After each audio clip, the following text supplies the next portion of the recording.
دروازہ مکفل، ٹھنڈا پانی دستیاب، لیکن ایک گھونٹ بھی حلق سے نیچے نہیں اتارتے کہ میرا اللہ دیکھ رہا ہے۔ وضو کرتے بھی احتیاط کرتے ہیں کہ میرا اللہ مجھے دیکھ رہا ہے۔ کرتے ہیں کہ نہیں کرتے؟ یہ نور ملتا ہے کہ نہیں ملتا؟ اس کو پھر جذب کر لینا چاہیے تاکہ یہ زندگی میں چھا جائے، کیونکہ جو رمضان میں دیکھتا ہے وہ غیر رمضان میں بھی دیکھتا ہے۔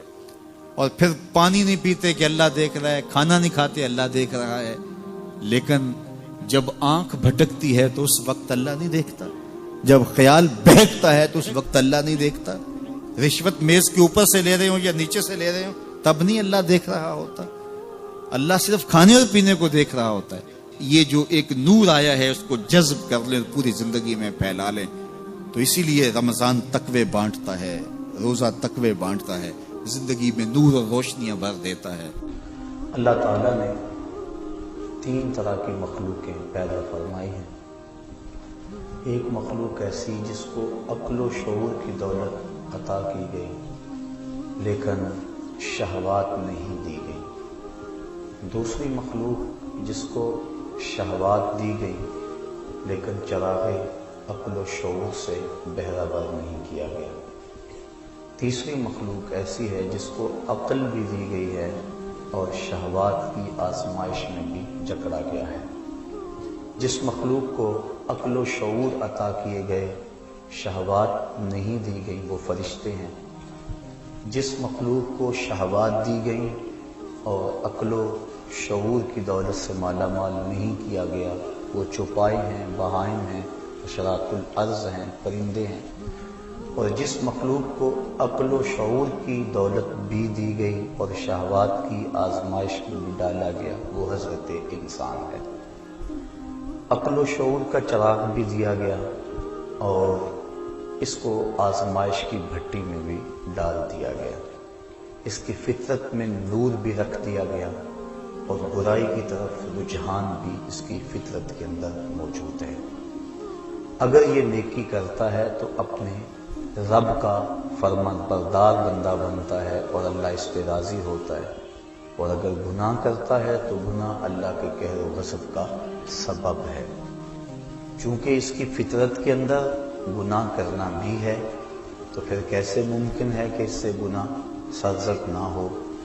تو اگر کوئی گناہ کر بیٹھتا ہے اس کو ایک خوبصورت راستہ دیا گیا کہ اس نے جو بھی کیا ہے ہو گیا اس سے، اب اپنے دستے دعا کو اٹھائے اور اپنے مالک کے حضور حاضر ہو جائے، عرض کرے مالک نادانی اور جہالت کی وجہ سے مجھ سے یہ گناہ سرزد ہو گیا، میں تیری بارگاہ میں حاضر ہوں۔ اللہ تعالیٰ پھر یہ نہیں دیکھتا کہ اس کے گناہ کتنے ہیں، یہ دیکھتا ہے کہ یہ آیا ہے میری چوکھٹ پہ، اور اللہ تعالیٰ اس کے پچھلے سارے گناہوں کو معاف فرما دیتا ہے۔ جو صغیرہ گناہ ہیں وہ تو ساتھ ساتھ مٹتے رہتے ہیں۔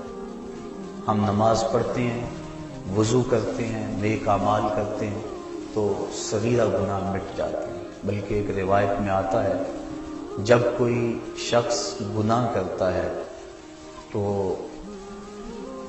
فرشتہ اس گناہ کو لکھتا ہے، حتیٰ کہ 5 گناہ وہ کر لیتا ہے تو فرشتہ 5 گناہ لکھ لیتا ہے، پھر وہ نیکی کرتا ہے تو جو نیکی والا فرشتہ ہے وہ گناہ لکھنے والے فرشتے کو کہتا ہے آؤ سودا کر لیں۔ وہ کہتا ہے کیا سودا؟ تو وہ کہتا ہے کہ جب کوئی ایک نیکی کرے تو 10 نیکیاں میں نے لکھنی ہیں، میں 10 نہیں لکھتا 5 لکھتا ہوں، تو 5 گناہ مٹا دے۔ تو وہ برائیاں لکھنے والا فرشتہ 5 گناہ مٹا دیتا ہے اور یہ 5 نیکیاں لکھ دیتا ہے، اور اللہ تعالیٰ مومن کا معاملہ یوں ہی صاف فرماتا رہتا ہے۔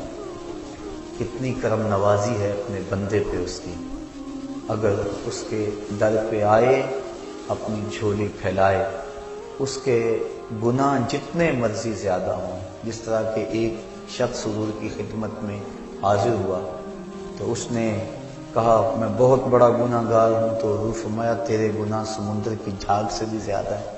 تو اس نے کہا ہاں زیادہ ہے۔ کہا زمین و آسمان سے بھی زیادہ ہے؟ کہا ہاں زیادہ ہے۔ پھر حضور نے فرمایا کیا تیرے گناہ اللہ کی رحمت سے بھی زیادہ ہے؟ اس نے کہا نہیں۔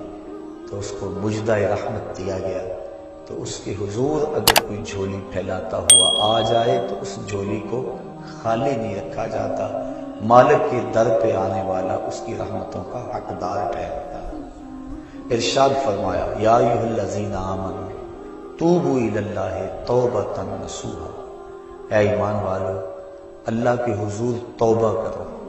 کون سی توبہ؟ توبہ نصوحا۔ اب توبہ نصوحا کیا ہے؟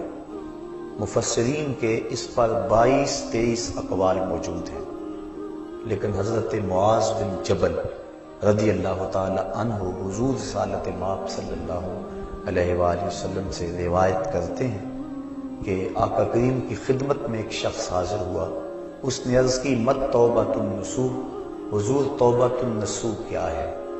تو آقا کریم علیہ السلام نے ارشاد فرمایا ان یندم العبد علی الذنب الذی اصاب فیعتذر الی اللہ تعالی ثم لا یعود الیہ کما لا یعود اللبن الی الدرع۔ فرمایا کہ توبہ نصوح یہ ہے کہ انسان جب گناہ کر بیٹھے تو اللہ کے حضور اس کی معذرت پیش کرے اور دوبارہ گناہ کی طرف اس کے لیے پلٹنا اتنا ہی مشکل ہو جس طرح کے تھنوں سے نکلا ہوا دودھ واپس کرنا مشکل ہوتا ہے۔ تو اگر کسی شخص کی یہ کیفیت ہو جائے تو وہ توبۃ النصوح کے مقام پہ فائز المرام ہے۔ حضرت علی المرتضیٰ رضی اللہ تعالی عنہ تشریف فرما تھے کہ ایک اعرابی آیا، اس نے استغفار طلب کرتے ہوئے کہا اللہم انی استغفرک واتوب الیک، اے اللہ میں تیری بارگاہ میں استغفار طلب کرتا ہوں اور تجھ سے رجوع کرتا ہوں۔ حضرت علی المرتضیٰ رضی اللہ تعالی عنہ نے فرمایا جھوٹوں والی توبہ نہ کرو۔ عرض کی کہ یہ جھوٹوں والی توبہ ہے؟ فرمایا ہاں، زبان سے استغفار پڑھنا لیکن استغفار دل میں نہ اترے۔ ایک حدیث شریف کے الفاظ ہیں التائب من الذنب کمن لا ذنب لہ والمستغفر من الذنب وہو مقیم علیہ کالمستہزئ بربہ۔ گناہ سے توبہ کرنے والا ایسا ہے جس طرح اس نے گناہ کیا ہوا ہی نہیں، اور استغفار کرنے والا اور گناہ کے اوپر وہ جمع ہوا ہے لیکن گناہ نہیں چھوڑتا اور استغفار کیے جا رہا ہے، فرمایا وہ ایسا ہے جس طرح اپنے رب سے مذاق کر رہا ہے۔ تو توبہ کی حقیقت تو یہ ہے کہ انسان عزم مصمم کرے کہ دوبارہ میں یہ گناہ نہیں کروں گا۔ جس طرح تھنوں میں دودھ کو واپس کرنا مشکل ہوتا ہے، اس طرح اس کا گناہ کی طرف لوٹنا مشکل ہو۔ تو حضرت علی المرتضیٰ رضی اللہ تعالیٰ عنہ نے فرمایا کہ سچوں والی توبہ کر، جھوٹوں والی توبہ نہ کر۔ اس نے عرض کی حضور آپ بتائیں سچوں والی توبہ کیا ہے؟ تو حضرت علی المرتضیٰ رضی اللہ تعالیٰ عنہ نے فرمایا سچوں کی توبہ کی 6 شرائط ہیں۔ پہلی شرط یہ ہے کہ گناہ پر ندامت اختیار کی جائے، جو سابق گناہ کیے ہیں اس پہ شرمندگی ہو، اور ایک روایت میں آتا ہے حقیقت التوبۃ الندم، توبہ کی حقیقت شرمندگی ہی ہے۔ جب بندہ شرمندہ ہو جائے تو یہ توبہ کا روپ ہے اور یہ توبہ کا انداز ہے۔ تو کہا پہلی چیز سابقہ گناہوں سے توبہ کر۔ دوسری بات جو فرائض رہ گئے ہیں ان کی قضا کر۔ توبہ کرنے سے پچھلی نمازیں اور جو فرائض اور روزے رہ گئے ہیں وہ معاف نہیں ہو جاتے، بلکہ توبہ تو اس بات کی ہے کہ جو وقت پہ میں نہیں پڑھ سکا اے اللہ وہ مجھے معاف کر دے، آئندہ میں وعدہ کرتا ہوں کہ جو میرے ذمے قرض ہے میں اس کو ادا کروں گا، اور نمازیں روزے اور دیگر جو تیرے حقوق ہیں میں ان کو ادا کروں گا۔ تو فرائض جو رہ گئے ہیں ان کی قضا کریں۔ تیسری شرط کسی کا قرض دینا ہو تو اس کو ادا کرے۔ چوتھی شرط کسی کے ساتھ جھگڑا کیا ہوا ہو تو اس سے معذرت کرے۔ پانچویں شرط جس طرح توبہ سے قبل گناہ کر کر کے اپنے نفس کو موٹا کیا اور قوی اور طاقتور بنایا، اب توبہ کا حق یہ ہے کہ تو اللہ کی اطاعت و فرما برداری کر کے نفس کو ایسے ہی کمزور کر اسے رگڑا دے، اور چھٹی شرط یہ ہے کہ آئندہ گناہ نہ کرنے کا عزم مصمم کر لے۔ کہا اگر یہ 6 شرطیں تیری توبہ کے اندر موجود ہیں تو وہ تو سچا توبہ کرنے والا ہے، ورنہ تو زبان سے استغفار پڑھنے والا ہے، تیری توبہ سچی نہیں ہے۔ تو توبہ سچی یہی ہے کہ انسان خلوص کے ساتھ ان شرائط کے ساتھ اللہ کے حضور رجوع لائے، اور جب بندہ اللہ کے حضور رجوع لے آتا ہے تو پھر اس کے گناہ جتنے مرضی ہوں اللہ تعالیٰ معاف فرما دیتا ہے۔ آپ نے بنی اسرائیل کے اس شخص کا قصہ سنا ہوگا، کتب صحاح میں موجود ہے، بخاری و مسلم میں موجود ہے، کہ جس نے 99 قتل کیے تھے، اور پھر اس کے دل میں احساس جاگا کہ میں بڑا ظلم کر بیٹھا ہوں۔ اس وقت کے ایک راہب کے پاس گیا جو عبادت گزار تھا، اس کو جا کے کہا میں 99 اشخاص کا قاتل ہوں، اب توبہ کے لیے دل میں آرزو پیدا ہوئی ہے، بتاؤ میرا رب مجھے معاف کر دے گا؟ تو اس نے کہا نہیں، اتنے قتل اور معافی یہ کیسے ہو سکتا ہے، کیونکہ وہ خشک زاہد تھا، علم کے نور سے مالا مال نہیں تھا۔ اس نے کہا نہ معافی نہیں ہے۔ اس نے کہا جب معافی نہیں ہے تو پھر 99 کیا اور 100 کیا؟ اس نے اس کو بھی قتل کر دیا، اور حدیث میں آتا ہے 100 کی تعداد پوری ہو گئی، لیکن دل میں جو امنگ پیدا ہوئی تھی، تڑپ تھی، وہ بدستور موجود تھی، وہ اس کو چین سے نہیں بیٹھنے دے رہی تھی۔ پھر کسی کے پاس گیا، مجھے بتاؤ میں توبہ کرنا چاہتا ہوں، کوئی راستہ بتاؤ۔ کسی نے کہا فلاں بستی میں اللہ کے کچھ بندے رہتے ہیں، تو جا ان کے پاس چلا جا اور ان کے ساتھ مل کے عبادت کر، اللہ تیرے گناہوں کو معاف فرما دے گا۔ جہاں اللہ والے ہوں وہاں اللہ کی رحمتیں برستی، اور اہل اللہ کے قریب جا کے توبہ کریں تو توبہ جلد قبول ہوتی ہے۔ ایک بزرگ فرماتے ہیں کہ میں جا رہا تھا بازار میں تو ایک شرابی نالی میں گرا ہوا تھا، مجھے ترس آیا، میں نے شفاف پانی منگوایا اور اس کو نالی سے اٹھوا کر اس کا منہ دھویا۔ انسان ہے اور یہ گندی نالی کے اندر گرا ہوا ہے اور گندا پانی اس کے منہ سے لگ کے گزر رہا ہے، مجھے ترس آیا اس پر، میں نے اس کا منہ دھو دیا، پھر میں چلا گیا۔ تہجد کے وقت جب میں مسجد میں گیا تو کیا دیکھتا ہوں کہ وہ شرابی مصلی پہ کھڑا ہے۔ میں نے کہا مالک یہ شرابی اور میں اس کو مصلی پہ دیکھ رہا ہوں؟ کہا میرے بندے تو نے اس کا منہ دھو دیا تھا، میں نے اس کا دل دھو دیا۔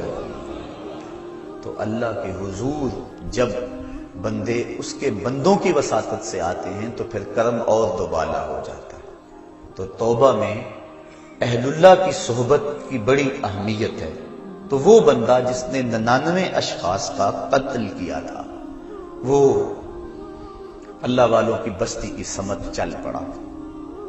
ابھی کچھ فاصلہ طے ہوا تھا کہ موت کا وقت مقرر ہے، موت آ گئی، جنت کے فرشتے بھی آ گئے، جہنم والے فرشتے بھی آ گئے، دونوں کا تقاضا تھا کہ یہ ہمارا ہے۔ جنتیوں کی دلیل یہ تھی کہ توبہ کرنے جا رہا ہے، جہنمی کہتے تھے کہ ابھی پہنچا نہیں ہے، ابھی اس نے توبہ کی نہیں ہے، ابھی تو محض ارادہ اور عزم ہے، 100 اشخاص کا قاتل ہے، ہم ان بدبودار ٹاٹوں میں لپیٹ کر اس کی روح کو سجین میں لے جائیں گے۔ جب دونوں فرشتوں کا باہمی تکرار ہوا تو اللہ تعالیٰ نے ایک تیسرے فرشتے کو بطور فیصل ان میں بھیجا اور فرمایا کہ یہ جو فیصلہ کرے اسے قبول کر لینا۔ تو اس نے فیصلہ کیا کہ زمین کو ماپ لو، اگر آگے زیادہ ہوئی تو پھر اس کو جہنم والے لے جائیں، اور اگر پیچھے زیادہ ہے، زیادہ فاصلہ کرایا ہے اور اللہ والوں کی بستی کے زیادہ قریب ہے تو پھر جنت والے فرشتے لے جائیں۔ اور جب فاصلے ماپے گئے تو آگے کا فاصلہ زیادہ تھا، پیچھے فاصلہ جو ہے ابھی تھوڑا طے ہوا تھا، لیکن اللہ تعالیٰ نے زمین کو حکم دیا آگے سے سمٹ جا، پیچھے سے پھیل جا۔ اس طرح زمین آگے سے سمٹ گئی اور پیچھے سے پھیل گئی، اس کو جنت کے فرشتوں کے سپرد کر دیا گیا۔ اور ایک روایت کے لفظ ہیں کہ جب وہ گرا، موت آئی، روح قبض ہونے لگی تو گرا، تو اس کو اتنا اشتیاق تھا اللہ والوں کی بستی کے قریب پہنچ کا، اللہ والوں کے پاس جا کر توبہ کرنے کا، کہ وہ مرتے مرتے بھی اپنے آپ کو گھسیٹ کے آگے کرتا رہا، اور وہ ایک بالش اپنے سینے سے اپنے آپ کو گھسیٹ کے اس نے آگے کیا، اور جب اس کا فاصلہ ماپا گیا تو وہی ایک بالشت تھی جو اللہ والوں کی بستی کے زیادہ قریب تھا، تو اللہ تعالیٰ جل شانہ نے اس کی مغفرت فرما دی۔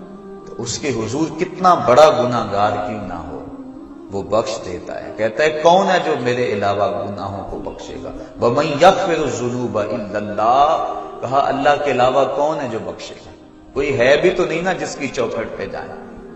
ایک بوڑھا حج کو جا رہا تھا، ایک نوجوان نے کہا مجھے بھی ساتھ لے چلو، اس نے کہا آ جاؤ، لیکن جب عرفات میں پہنچے بوڑھے نے آواز لگائی لبیک اللہم لبیک، آگے سے آواز آئی لا لبیک، تیری کوئی حاضری قبول نہیں۔ تو وہ پھر بھی آواز لگا رہا ہے لبیک اللہم لبیک۔ جوان نے کہا بابا جی سنا نہیں کیا جواب مل رہا ہے؟ کہا آج سے نہیں سن رہا، 70 سال سے سن رہا، 70 سال ہو گئے آتے، میں کہتا ہوں لبیک، جواب آتا ہے لا لبیک۔ تو کہا بابا 70 سال ہو گئے یہ آواز سنتے اور پھر بھی آتے ہو؟ کہا جوان اس در پہ نہ ہوں تو بتاؤ کس در پہ جاؤں؟ اگر نہ آؤں گا تو کہاں جاؤں گا؟ اور تو کوئی چوکھٹ ہے ہی نہیں، یہی تو در ہے۔ تو جب اس بوڑھے نے یہ بات کہی اللہ کی رحمت کو جوش آیا، کہا تیری پچھلی 70 حاضریاں بھی قبول اور آج کی حاضری بھی قبول۔ تو جو بندہ اس کے حضور حاضر ہوتا ہے اللہ رحمتوں سے اس کو ڈھانپ لیتا ہے۔ کہا کون ہے جو اس کے علاوہ گناہوں کو بخشے گا؟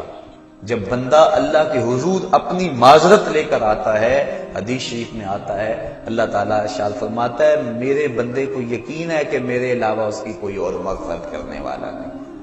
اللہ اکبر، آؤ تو صحیح، ہم تو مائل بکرم ہیں کوئی سائل ہی نہیں، راہ دکھلائیں کسے کوئی راہ رہے منزل ہی نہیں، کوئی آئے تو صحیح، کوئی ہاتھ پھیلائے تو صحیح، اس کے حضور آواز لگائے تو صحیح، وہ تو چاہتا ہے۔ حدیث شریف میں آتا ہے فرمایا کہ بندہ سفر پہ جا رہا ہے اور بے آب و گیا صحرا میں، اس کے اونٹ پر ہی اس کا توشہ ہے اور اس کا پانی اونٹ پر ہی ہے، راستے میں ایک شجر سایہ دار ملا اور وہ بندہ اونٹ کو وہاں کھڑا کر کے باندھ کے خود سستانے کے لیے دوپہر کاٹنے کے لیے لیٹ گیا۔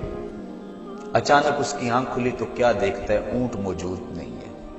صحراؤں میں اگر اونٹ گم گیا اور تو کہیں پانی ملے گا نہیں تو سیدھی سادھی موت ہے۔ وہ دائیں بائیں ڈھونڈتا ہے، تلاش کرتا ہے، لیکن اونٹ نظر نہیں آتا۔ وہ دوبارہ اس کے تنے سے ٹیک لگا کے بیٹھ جاتا ہے موت کے انتظار میں کہ اسی اسنا میں اس کی آنکھ لگ جاتی ہے۔ پھر آنکھ کھلتی ہے تو کیا دیکھتا ہے کہ اونٹ ماں ساز و سامان کے سامنے کھڑا ہے۔ پھر بتائیے وہ بندہ کتنا خوش ہوتا ہے اور خوشی میں کہتا ہے اللہم انتا عبدی وانا ربک، اے اللہ میں تیرا رب اور تو میرا بندہ۔ کہنا تو اس کو یہ چاہیے تھا کہ اے اللہ میں تیرا بندہ اور تو میرا رب، لیکن اس کو خوشی اتنی ہوئی، وہ کیا کسی نے کہا تھا کہ کسی کے آنے سے ایسے ہوش اڑے ساقی کے، شراب سیخ پہ ڈالی اور بوتل میں کباب، الٹ گیا نا، خوشی اتنی ہو گئی۔ ہم اتنے خوش ہوئے کہ پریشان نظر آئے، تو ایسی حالت بھی ہو جاتی ہے بعض اوقات۔ تو اس نے اس قدر خوشی اور مسرت کے عالم کے اندر کہا اللہم انت عبدی، اے اللہ تو میرا بندہ، وانا ربک، اور میں تیرا رب۔ یہ اس کی خوشی کا انداز ہے، شدت فرحت ہے جس کو حضور نے بیان فرمایا۔ فرمایا صحابہ بتاؤ اس کو کتنی خوشی ہوئی؟ عرض کی حضور بڑی خوشی ہوئی۔ فرمایا جب کوئی بندہ توبہ کے لیے اللہ کے در پہ لوٹ آتا ہے اللہ اس سے بھی زیادہ خوش ہوتا ہے۔ اور ایک حدیث میں فرمایا کہ کوئی بندہ پیاس میں مر رہا ہو، اچانک وہ پانی کے گھاٹ کو دیکھ لے تو پانی پر پہنچ کر گھاٹ کو دیکھ کر اسے کتنی خوشی ہوتی ہے۔ جب کوئی بندہ توبہ کے لیے اس کے در پہ آتا ہے اس سے بھی زیادہ خوش ہوتا ہے۔ تو وہ کہتا ہے آؤ میرے در پہ، میری رحمت کے دروازے کھلے ہوئے ہیں۔ بندہ دھکے سے جہنم میں چھلانگے لگاتا پھرتا ہے، لیکن وہ کہتا ہے نہیں نہیں، آؤ ایک مرتبہ تم بخشش مانگ لو، میں تمہارے سارے گناہوں کو معاف کر دوں گا۔ اللہ اکبر، اللہ اکبر۔ اب جو گناہ سے توبہ ہے اس کے بھی کئی درجے ہیں۔ کچھ لوگ تو ایسے ہوتے ہیں کہ جب ان کا راز فاش ہو جاتا ہے تو شرمندے ہو کے توبہ کرتے ہیں۔ بجلی چوری کرتا پکڑا گیا، اب کہتا ہے یا اللہ میری توبہ، یہ توبہ نہیں ہے، یہ اپنی شرمندگی پر ایک اظہار ہے، بس یہ توبہ نہیں ہے۔ اور حضرت ذو النون مصری فرماتے ہیں کہ کچھ لوگ آخرت میں گناہ کی جو سزا ہے اس سے بچنے کے لیے توبہ کرتے ہیں، یہ توبہ بھی محمود ہے، لیکن فرمایا جو خواص ہیں وہ اللہ سے حیا کی وجہ سے توبہ کرتے ہیں۔ اور ایک روایت میں آتا ہے کہ حضور تشریف فرما تھے، ایک حبشی آیا، اس نے عرض کی حضور میں بڑے گناہ کرتا رہا ہوں، کیا میرا اللہ مجھے معاف کر دے گا؟ فرمایا ہاں توبہ کرو اللہ معاف کر دے گا۔ وہ چلا گیا، تھوڑی دیر کے بعد پھر آ گیا اور پھر عرض کرنے لگا حضور جو میں گناہ کرتا رہا ہوں کیا میرا اللہ اسے دیکھتا تھا؟ فرمایا ہاں اللہ دیکھتا تھا، اس نے چیخ ماری اور مر گیا۔ تو حیا کی وجہ سے انسان توبہ کرے، یہ توبہ کا ایک اعلیٰ مرتبہ اور اعلیٰ مقام ہے۔ جب انسان گناہ کرتا ہے تو حدیث شریف میں آتا ہے کہ 4 گواہیاں پیدا ہو جاتی ہیں۔ جب کوئی بھی گناہ کرتا ہے تو 4 اس کے گواہ بن جاتے ہیں۔ ایک تو زمین، جس زمین پہ وہ گناہ کرتا ہے، یومئذ تحدث اخبارہا، اللہ قرآن مجید میں ارشاد فرماتا ہے کل قیامت کے دن زمین خبریں بیان کرے گی، زمین ساری کہانی سامنے رکھ دے گی۔ اللہ اکبر، یوم تبلی السرائر فما لہ من قوت ولا ناصر، اس دن سارے راز کھول دیے جائیں، ہر شے تش تش وام ہو جائے۔ ایک تو زمین گواہ بن جاتی ہے، دوسرا وہ فرشتے جو لکھنے والے کرامن کاتبین یعلمون ما تفعل، جو تم کرتے ہو معزز فرشتے اس کو لکھ لیتے ہیں، ان کی بھی گواہی بن جاتی ہے۔ تیسرا وَإِذَا الصُّحُفُ نُشِرَتْ، وہ صحیفے جن کے اوپر اعمال لکھے جاتے ہیں وہ ہمارے گناہوں کے گواہ بن جاتے ہیں۔ اور چوتھا اللہ اکبر، اعضائے بدنی، الیوم نختم علی افواہہم وتکلمنا ایدیہم، کہا اس دن منہ پر مہریں لگا دی جائیں گی، ہاتھ بولیں گے، انسان کے اعضائے بدنی بولیں گے۔ تو یہ چوتھے گواہ انسان کے اپنے بدن کے اعضاء۔ تو جب گناہ کیا تو 4 گواہ بن گئے، زمین، اعضائے بدنیاں، فرشتے اور وہ صحیفے جن صحائف کے اندر گناہ لکھا گیا ہے۔ لیکن جب بندہ توبہ کرتا ہے، حدیث میں آتا ہے اذا تاب العبد انسى الله الحفظة ذنوبه وانسى ذلك جوارحه ومعالمه من الارض حتى يلقى الله وليس عليه شاهد من الله بذنب، اور اگر توبہ کر لیتا ہے تو پھر اعضاء بھی بھول جاتے ہیں، فرشتے بھی بھول جاتے ہیں، نامہ اعمال بھی بھول جاتا ہے، حتیٰ کہ اللہ کے حضور اس کے گناہ کی گواہی دینے والا کوئی بھی موجود نہیں ہوتا۔ بعض صوفیاء اور بزرگوں نے کہا ہے کہ توبہ کی قبولیت یہ ہے کہ انسان اپنے گناہوں کو خود بھی بھول جائے، اور بعض نے کہا کہ نہیں، ان کو یاد رکھے، کیونکہ یاد رکھنا اس کو توبہ کا تکرار دیتا رہے گا۔ ایک بزرگ سے کسی نے پوچھا کہ گناہ کیا ہے اور توبہ کیا ہے؟ وہ کہنے لگے ایک گناہ کیا تھا، 70 سال ہو گئے اس کی توبہ کر رہا۔ جب جوان جوانی میں توبہ کرتا ہے تو حدیث شریف میں آتا ہے کہ ان اللہ یحب الشاب التائب، اللہ تعالیٰ جو جوان جوانی میں توبہ کرتا ہے اس کو بہت زیادہ پسند فرماتا ہے۔ اور ایک روایت کے لفظ ہیں کہ جوانی میں توبہ کرنے والے سے بڑھ کر اللہ کا محبوب کوئی نہیں، اور بڑھاپے میں گناہوں پر اصرار کرنے والے سے بڑھ کر اللہ تعالیٰ کا مبغوث کوئی نہیں ہے۔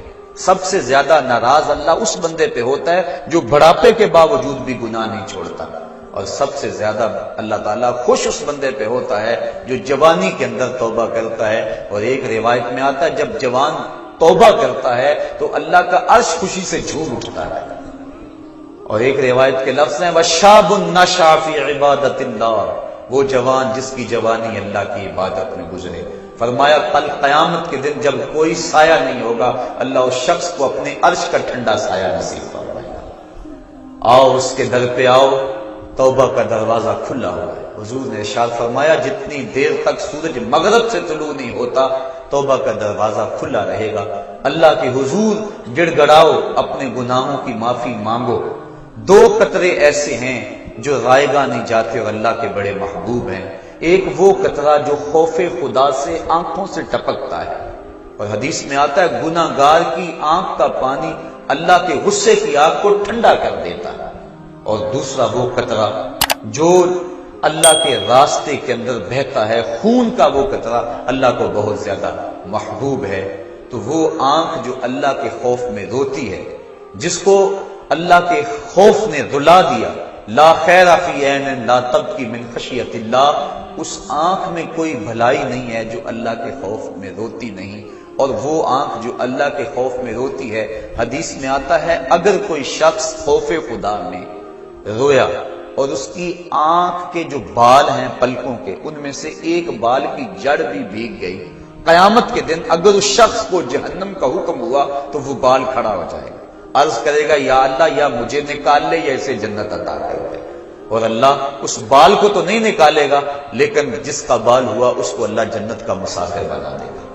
اور ایک حدیث میں آتا ہے جس شخص کی آنکھوں سے خوف خدا کی وجہ سے مکھی کے سر کے برابر پانی نکل آیا، اللہ اس کو قیامت کے دن بخش دے گا، اس کی مغفرت فرما دے گا۔ تو اس کی یاد میں رو کر توبہ کرنا، اپنے گناہوں پر ندامت ہو اور پھر آنکھوں سے آنسو چھلک پڑے، تو اللہ کو وہ بندہ بڑا ہی پسند آتا ہے۔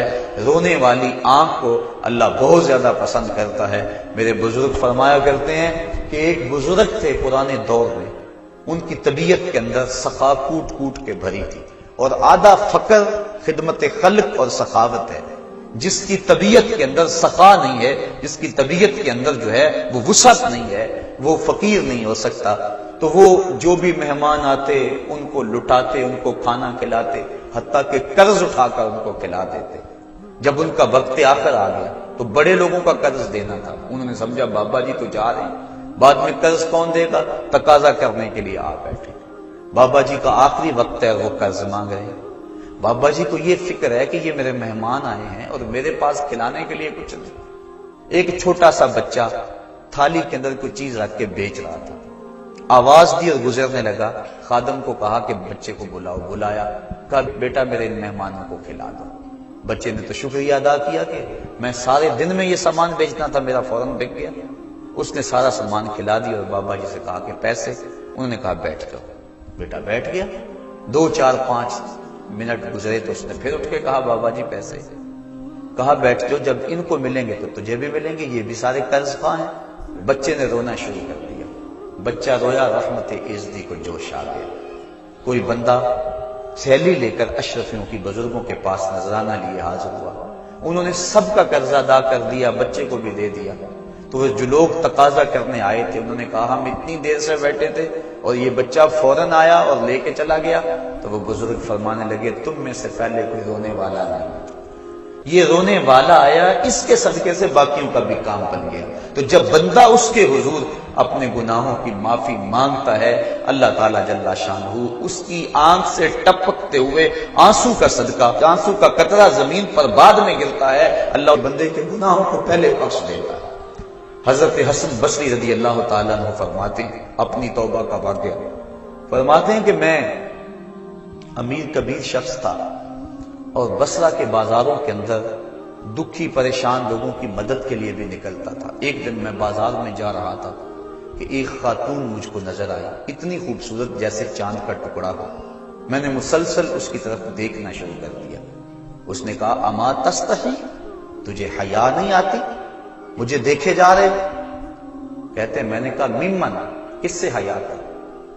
تو اس عورت نے کہا فمن یعلم خائنۃ الاعین وما تخفی الصدور، اس سے حیا کرو جو دلوں کے بھید جانتا ہے، جو آنکھوں کی خیانت کو جانتا ہے، اس سے حیا کرو۔ کہتے ہیں یہ بات تو بہت بڑی تھی، لیکن اس کا حسن ایسا تھا کہ مجھے اس کے باوجود اس کی طرف رغبت رہی اور میں مسلسل اس کو دیکھتا رہا۔ اس نے پھر مجھے کہا کہ کیا معاملہ ہے کہ تم میری طرف دیکھنا چھوڑتے نہیں ہو، کون سی چیز پسند آئی؟ تو کہتے ہیں میں نے اس کو کہا کہ تیری جھیل سی آنکھوں میں ڈوبنا چاہتا ہوں اور یہ میرے لیے ایک باعث کشش ہے۔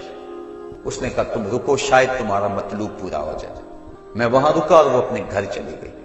تھوڑی دیر کے بعد اس کی خادمہ تشت کے اوپر کپڑا ڈالا ہوا ہے اور میرے طرف بڑھایا۔ کہتے ہیں میں نے جب کپڑا اٹھایا تو اس کے اندر اس کی 2 آنکھیں تھیں اور اس کے اوپر لکھا ہوا تھا کاغذ کے ٹکڑے پہ لا اريد عینا یفتتن بسببها احدا، میں ان آنکھوں کو رکھنا ہی نہیں چاہتی جس کی سبب سے ایک مومن فتنے میں پڑ جائے. کہتے ہیں کہ میں نے اپنی داڑھی کو پکڑا اور زاروں کے تار رونے لگا. میں نے کہا اے حسن بصری تو اس عورت سے بھی گیا گزرا ہے, اتنا خوف اس کے سینے کے اندر. کہتے ہیں میں داڑھی کو پکڑ کے زاروں کے تار رویا اور گھر چلا گیا. ساری رات میں نے توبہ میں گزاری. جب صبح کا سفیدہ طلوع ہوا میرے دل میں خیال آیا جس نے اپنی آنکھیں باندھ دی اس سے بھی تو معذرت کر رہا ہوں, اللہ سے تو معافی مانگی. کہتے ہیں کہ میں صبح اٹھا اور جب اس عورت کے گھر کے دروازے کے قریب پہنچا تو اس کا جنازہ نکل رہا تھا. میں پھر بڑا پریشان ہوا, واپس آیا, سارا دن مشکل میں گزارا. رات جب میں سویا تو وہ عورت مجھے خواب میں ملی. میں نے کہا کہ مجھے کوئی وصیت کرو. تو اس نے کہا اذا خلوتا فاذکر اللہ, میں تجھے وصیت یہ کرتی ہوں جب تم تنہائی میں ہوا کرو تو اللہ کو یاد کیا کرو. وَإِذَا أَصْبَحْتَ وَأَمْسَيْتَ فَاسْتَغْفِرِ اللَّهَ وَتُبْ إِلَيْهِ, اور جب تم صبح کرو یا شام کرو تم استغفار پڑھا کرو اور اللہ سے توبہ کیا کرو. حضرت حسن بصری فرماتے ہیں کہ اس عورت کا یہ عمل مجھے توبہ کے راستے پہ ڈال لیا. پھر وہ حسن بصری زمانے کے امام اور مقتدا بنے. تو انسان جب عبرت حاصل کرنے پہ آتا ہے تو ایسے اسباب اس کے لیے مہیا ہو جاتے ہیں. توبہ کرنے میں دیر نہیں کرنی چاہیے. بعض بات بندہ سوچتا ہے کہ ابھی میرے بڑے کام پڑے ہوئے ہیں, جب میں بوڑھا ہوں گا میں ریٹائرمنٹ لے لوں, میں بچوں کی شادیاں کر لوں, بس پھر فراغت ہو جائے گی, بچے کاروبار سنبھال لیں گے, پھر میں ہوں گا, مسجد ہوگی. یہ ایسا بندہ کہہ رہا ہے جس کی ملک ایک سانس بھی نہیں ہے, جو ایک سانس کا بھی مختار نہیں ہے, اور ایسے بات کر رہا ہے جس طرح سب کچھ اس کے قبضے میں ہو. تو توبہ کے اندر تاخیر نہیں کرنی چاہیے. بنی اسرائیل کے اس شخص کا واقعہ آپ کو پہلے بھی شاید میں نے کسی مجلس کے اندر عرض کیا تھا کہ جس کو طول عمل نے برباد کر دیا, اس کی نیکیوں کی وجہ سے اس کو خبر پہنچی کہ اس کی عمر 1000 سال ہے. تو اس نے کہا جب میری عمر اتنی لمبی ہے تو پھر میں عبادت کی بھٹی کے اندر کیوں جلتا رہوں. میں 900 سال گناہ کر لیتا ہوں اور 100 سال قبل توبہ کر لوں گا اور گناہوں کی معافی چاہوں گا. 900 سال گناہ کرتا رہا, 100 سال جب باقی رہا خیال آیا, پھر سوچا ابھی بڑا وقت پڑا ہوا ہے, میں 90 سال مزید گناہ کر لیتا ہوں, 10 سال قبل میں جو ہے وہ توبہ کر لوں گا. 10 سال رہ گئے, پھر خیال آیا 9 سال گناہ کر لیتا ہوں, 1 سال قبل توبہ کر لوں گا. جب 1 سال رہ گیا پھر توبہ کی سوچ آئی تو کہنے لگا 12 ماہ ہوتے ہیں سال کے, میں 11 ماہ تک گناہ کر لیتا ہوں, 1 ماہ قبل میں توبہ کر لوں گا. پھر 1 ماہ بھی گزرا, ہفتے تک بات پہنچی, حتیٰ کہ 1 دن رہ گیا. اور پھر وہ کہتا تھا بھی فلاں فلاں گناہ میرا رہتا ہے وہ میں کر لوں. ایسی لت پڑ گئی تھی گناہ کہ بنی اسرائیل کا وہ شخص کہ جو اس انتظار میں تھا کہ بس یہ گناہ کر لوں اور یہ گناہ کر لوں پھر توبہ کر لوں گا, اچانک موت آئی اور موت نے اس کو دبوچ لیا اور وہ توبہ کے بغیر مر گیا. تو طول عمل, لمبی امید کہ ابھی وقت میرا بڑا پڑا ہوا ہے, پہلے تو پتہ ہی نہیں ہے کہ وقت موجود بھی ہے یا کہ نہیں, اگلی سانس آئے گی یا کہ نہیں. دوسری بات جو کیفیت اب ہے پتہ نہیں آگے ہو یا نہ ہو. شیطان کو جتنی مہلت دو گے, جتنی بیماری گھر کر جائے گی, اس قدر ہی اس کا ختم ہونا مشکل ہے. اس لیے جب گناہ کرے تو فوراً توبہ کر لے, گناہ مٹ جاتا ہے. اور اگر انسان کہتا ہے کہ نہیں نہیں یہ کر لوں پھر توبہ کروں گا, تو توبہ کو مؤخر کرنا انسان کو گناہ پر دلیر بنا دیتا ہے. اور ایک حدیث میں آتا ہے جب انسان گناہ کرتا ہے تو اس کے دل پر ایک سیاہ نقطہ پڑتا ہے, اگر وہ توبہ کر لے تو وہ مٹ جاتا ہے, دل شفاف ہو جاتا ہے. لیکن اگر وہ توبہ نہ کرے پھر دوبارہ گناہ کرے تو دل پر ایک اور سیاہ نقطہ پڑ جاتا ہے, پھر وہ گناہ کرتا رہتا ہے اور دل کے اوپر سیاہی پھیلتی رہتی ہے, حتیٰ کہ ایک دن آتا ہے کہ پورا دل اس سیاہی کی لپیٹ میں آ جاتا ہے. اور جب پورا دل سیاہ ہو جائے پھر گناہ کر کے بھی اس کو ندامت اور شرمندگی نہیں ہوتی. مومن تو جب گناہ کر بیٹھتا ہے تو محسوس کرتا ہے جس طرح پہاڑ کے نیچے آ گیا, ابھی گر جائے گا اور مجھے کچل دے گا. اور منافق یہ سمجھتا ہے گناہ کرنے کے بعد کہ بدن پہ مکھی بیٹھی تھی, ہلکے سے اشارے سے میں نے اس کو اڑا دیا. وہ مکھی کے بیٹھنے جیسی کیفیت کا احساس کرتا ہے منافق. تو جب دل سیاہ ہو جائے تو بندہ گناہ پہ گناہ کرتا ہے, زندگی گناہوں سے بچھڑی ہوئی گزرتی ہے لیکن توفیق توبہ نہیں ملتی. صاحبو, زندگی بیت رہی ہے, ایک ایک لمحہ کٹ رہا ہے, ہم لمحہ لمحہ موت کے قریب ہو رہے ہیں. ہم سمجھتے ہیں ہم بڑے ہو رہے ہیں، لیکن نہیں، ہم چھوٹے ہو رہے ہیں۔ جب گنتی الٹی شروع ہو جائے، کام جلدی زیرو تک پہنچ جاتا ہے۔ سانسوں کی الٹی گنتی شروع ہے اور ہم لمحہ لمحہ موت کے قریب ہو رہے ہیں۔ رمضان کا موسم ہے، جمعۃ المبارک کا یوم سعید ہے، سہانی گھڑیاں ہیں، امٹتی ہوئی رحمتوں کی برسات ہے۔ فرمایا حدیث میں کہ ایک ساتھ جمعۃ المبارک میں ایسی ہوتی ہے جس میں جو دعا مانگو اللہ اسے قبول فرما لیتا ہے۔ اور حضرت عبداللہ ابن مسعود رضی اللہ تعالی عنہ فرماتے ہیں کہ جس نے وضو کیا اور اچھا وضو کیا اور اس کے بعد 2 رکعت نوافل ادا کیے اور اس کے بعد دعا استغفر اللہ العظیم الذی لا الہ الا هو الحی القیوم واتوب الیہ، کہتے جس نے اس دعا کو پھر پڑھ لیا، اگر اس کے گناہ ہیں وہ سمندر کی جھاگ کے برابر بھی ہو، اللہ سارے معاف فرما۔ مالک تو گناہوں کو معاف کرنے والا ہے۔ ہم ہی جہنم میں چھلانگے لگا رہے ہیں، لیکن وہ تو کہتا ہے آج میری رحمت کے دروازے کھلے ہوئے ہیں، اسیاں سے کبھی ہم نے کنارہ نہ کیا، تو نے بھی مگر دل آزردہ ہمارا نہ کیا، ہم نے تو جہنم کی بہت تدبیر کی، تیری رحمت نے لے کر گوارا نہ کیا۔ اس کی رحمتیں بندے کو آوازیں دے رہی ہیں، یا ایھا الانسان ما غرک بربک الکریم، اے انسان تجھے کریم رب کے دروازے سے کس نے ہٹا دیا؟ الذی خلقک فسواک فعدلک فی ای صورت ما شاء رکبک، جس نے تجھے پیدا کیا، جس نے تجھے تخلیق کیا، تجھے حسن اور جوانی دی، تیرے اعضاء کو توازن اور اعتدال دیا۔ ذرا دیکھ تو صحیح، ماضی کو جھانک کر کے تو دیکھ، تیرے ہاتھ تھے پکڑنے کا سلیقہ نہیں تھا، تیری ٹانگیں تھی چلنے کا طریقہ نہیں تھا، تیری زبان تھی بولنے کا اسلوب تجھے نہیں آتا تھا، تو دودھ بھی مانگنا ہوتا تو روتا تھا۔ ہم نے تیری ماں کے سینے میں تیرے لیے پیار ڈال دیا، اگر ماں کے سینے میں پیار نہ ڈالتے بتا تو بچہ تھا، تیری گندگی سے لتھڑ جاتا تھا، ماں صاف کرتی تھی، اگر ماں کے سینے میں یہ پیار نہ ہوتا تجھے کیڑے پڑ جاتے۔ آج تیری چھاتی میں زور ہے، آج ہاتھیوں کو تو بٹھا لیتا ہے، آج شیروں کو تو نچا لیتا ہے، زمانہ تیرا باج گزار ہے، آج تو منسٹر ہے، آج تو مولوی ہے، آج تو مفتی ہے، آج تیرے نام کی دہائی ہے، آج تو عہدہ قضا پہ فائز البرام ہے، آج تو عہدہ صدارت پہ فائز البرام ہے، آج تو ناظم ہے، آج دولت کی ریل پیل تیرے گھر میں ہے، آج تیری فوجیں تیرے پشت پہ ہیں، آج کوئی تجھے پوچھنے والا نہیں، لیکن ذرا پلٹ کے دیکھ کہ ماضی میں تو تھا کیا۔ اچھا پیچھے نہیں پلٹ کے دیکھنا تو ذرا آگے پلٹ کے دیکھ لے، پھر دوبارہ ہو وہی حالت، ڈنڈے کو پکڑ پکڑ کے چلے گا، پھر ڈنڈا بھی جواب دے گا، چارپائی سے لگ گیا، فالج ہو گیا۔ گھر والوں نے 4 دن تو بڑی خدمت کی، آخر انہوں نے بھی کام پہ جانا، پھر بیویوں کے سپرد کر کے چلے گئے، کتنی دیر خدمت ہوگی؟ اب سارے تنگ آ گئے، آہستہ آہستہ منہ سے یہ دعائیں نکلنے لگی، اللہ بابے کو پردہ دے دے تو ٹھیک ہے، بتا ہم تجھے پردہ نہ دیتے تو کیا کرتا؟ ہم نے زندگی دی، یہ بھی ہمارا احسان، اب تو اس حالت میں ہے کہ تیرا دھڑ مارا گیا، چارپائی پہ لگ گیا، بولو براز اوپر، مصیبت بن گئی، گھر والے بھی تنگ، تجھے اندر سے نکال کر برآمدے میں رکھ دیا کہ بابا کھانستا ہے، بچے ڈسٹرب ہوتے ہیں، جراثیم پھیلتے ہیں، اب تجھے باہر رکھ دیا گیا، تو اپنے آپ سے تنگ آ گیا، ڈاکٹر کو کہتا ہے لگا زہر کا ٹیکہ، ڈاکٹر زہر کا ٹیکہ بھی لگائے، بتا تجھے موت نہ آئے تو کیا کرے؟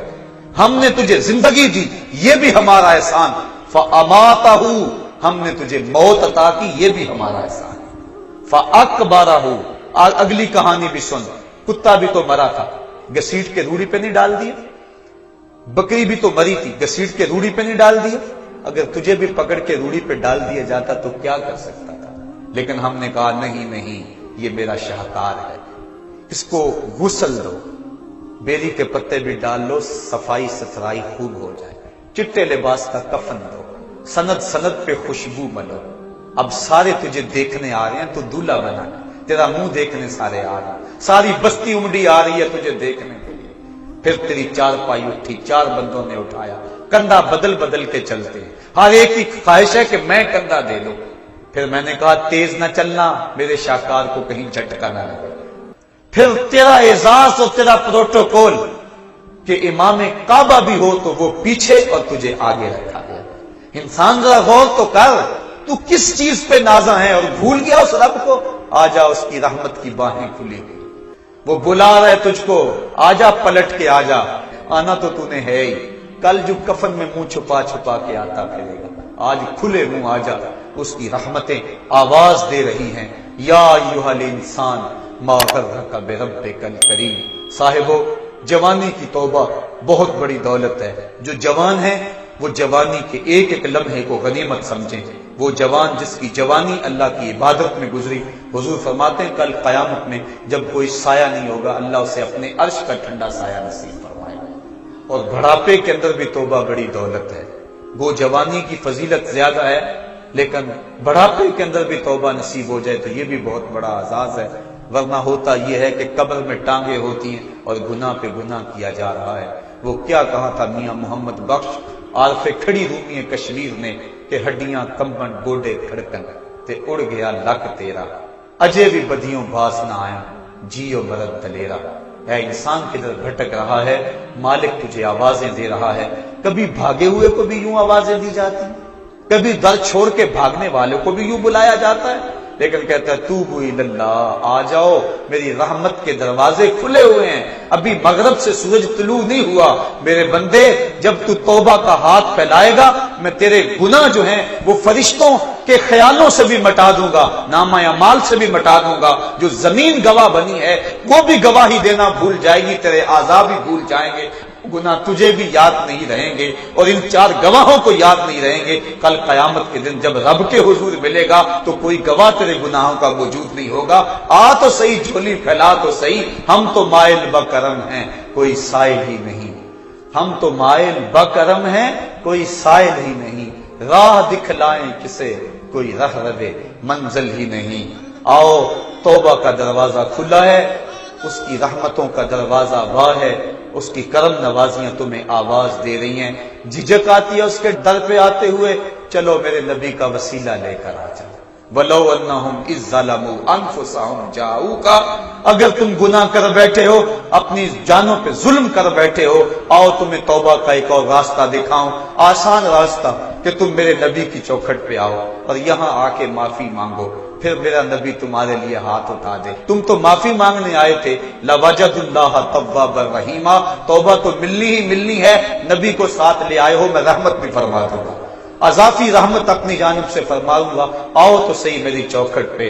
اللہ کے محبوب کی چوکھٹ پہ صحابہ آیا کرتے تھے، اور محبوب کے جب ہاتھ اٹھتے تو پھر دعائیں قبول ہوتی، توبہ کے دروازے کھل جاتے اور اللہ کی رحمتیں برستی۔ ابو لبابہ کی توبہ کا واقعہ کتب حدیث کے اندر موجود ہے، اور دیگر صحابہ کی توبہ کے واقعات موجود ہیں۔ حضور کے انتقال کے بعد حضور کی قبر پہ چلے جاؤ، امام عطابی کہتے ہیں کہ میں حضور کے روضے پہ بیٹھا تھا، ایک دیہاتی آیا اور حضور کے روضے پہ کھڑا ہو کے کہنے لگا، حضور میں گناہوں کی بخشش کے لیے آیا ہوں اور بغیر مغفرت کے تو نہیں جاؤں گا۔ کہتے ہیں وہ اس قدر فریاد کرتا رہا، روتا رہا کہ مجھے اس کی حالت پہ ترس آ رہا تھا۔ جب وہ چلا گیا میری آنکھ لگ گئی، آنکھ لگی تو خواب میں حضور کی زیارت نصیب ہوئی، اور آقا کریم نے فرمایا قم یا عتبی، عتبی اٹھو اور اس عرابی کو تلاش کرو، اور جب مل جائے تو میری طرف سے جنت کی بشارت ہے۔ اور صاحب مدارک نے ایک روایت لکھی ہے کہ ایک شخص حضور کے روضے پہ آیا اور حضور کے مبارک روضہ کی مٹی کو، تربت نور کو اپنے سر میں ڈال رہا ہے، اور کہتا ہے میں تو گناہوں کی بخشش کے لیے آیا ہوں۔ یہ حضور کے انتقال سے 3 دن کے بعد کا واقعہ ہے۔ وہ کہتا ہے میں تو مغفرت کے بغیر جانا ہی نہیں ہے۔ وہ تو چلا گیا لیکن یہ جم کے بیٹھ گیا، غنی کے در پہ ڈیرے جما دیے، کہا میں تو نہیں جاؤں گا جب تک میری مغفرت نہ ہو۔ فنودی من القبر انہ قد غفر لک، صاحب مدارک لکھتے ہیں گنبد خضرا سے آواز آئی، جا تیرے گناہوں کو معاف کر دیا گیا۔ مجرم ہو تو منہ اشکوں سے دھوتے چلے آؤ، آؤ در تواب پہ روتے چلے آؤ۔ قرآن میں مذکور ہے بخشش کا طریقہ، سرکار کی دہلیز سے ہوتے